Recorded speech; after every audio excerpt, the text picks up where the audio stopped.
Welcome back to Kentucky Farm Bureau's Bluegrass and Backroads. In 2008, the Quilters Museum in Paducah was honored with the Congressional designation as the National Quilt Museum. The facility averages some 40,000 visitors a year from all over the country. Let's take a look.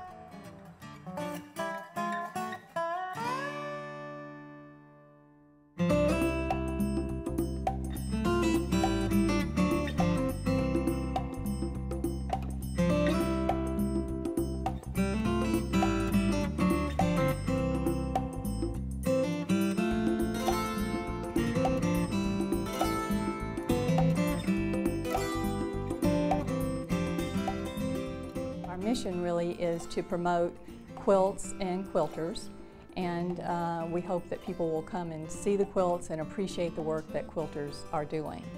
And we are a museum that honors today's quilters, so we try to have as many current contemporary quilts in the museum as we can, but we also have antique quilts as well. The museum opened in 1991, so we're 17 years old. And the reason the museum is located here in Paducah is because the founders, Bill and Meredith Schrader, own AQS Books, and AQS, American Quilters Society. That's a publishing company, and they are located here in Paducah. They believe very strongly in the city of Paducah, and they are committed to growing Paducah.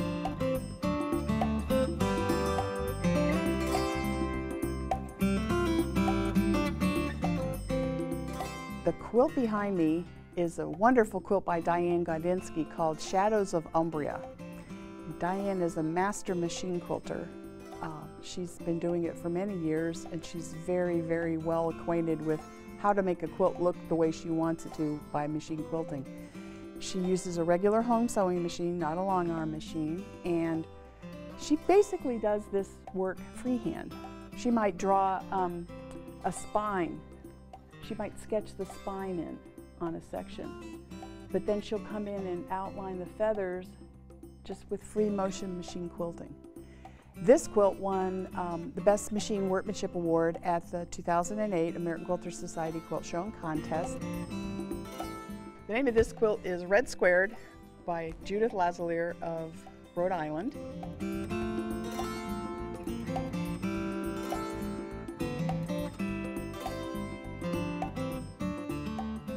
The reason it's called the National Quilt Museum is that we have a national significance and a national following. And actually in May 2008, we had a congressional designation of National Quilt Museum of the United States from the U.S. Congress, recognizing that national significance. We have visitors here every month from almost all 50 states and a number of countries as well. And then we also, in our Friends program, Friends of the Museum, we have friends from every state in the U.S.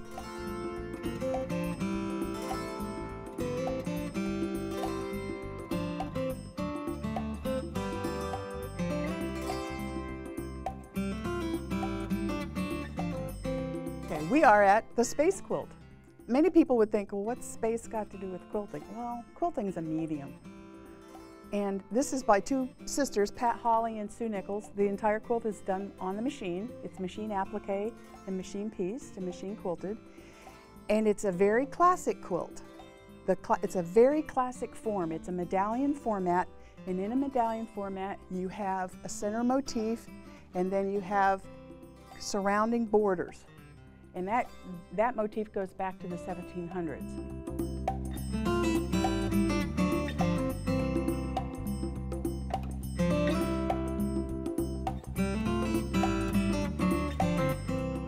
Quilting, of course, has been around for thousands of years, but in the United States, it really hit its stride in the mid-19th century when affordable fabrics were available and affordable thread.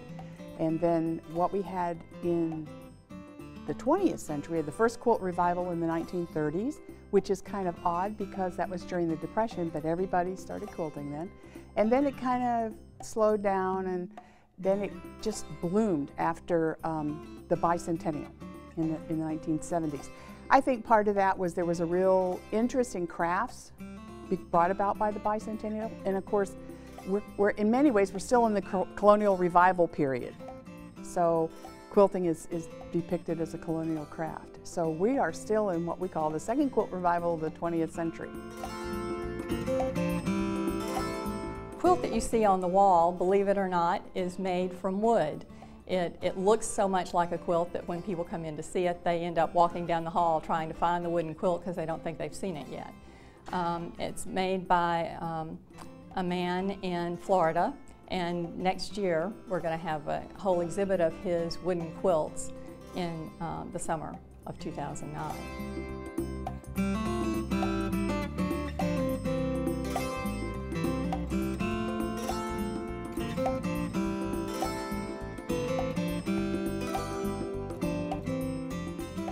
This quilt is called Corona 2 Solar Eclipse. In 1989 it won Best of Show at the American Quilters Society Quilt Show and Contest, and it was the first machine quilted quilt to do so. It caused a bit of a stir in the quilting world, but really machine quilts have come into their own, and this is a wonderful example of what hand-dyed fabrics and machine quilting can achieve. That personal connection, something you made with your own hands, you created with your own mind, and that a future generation could appreciate. I think it's very meaningful.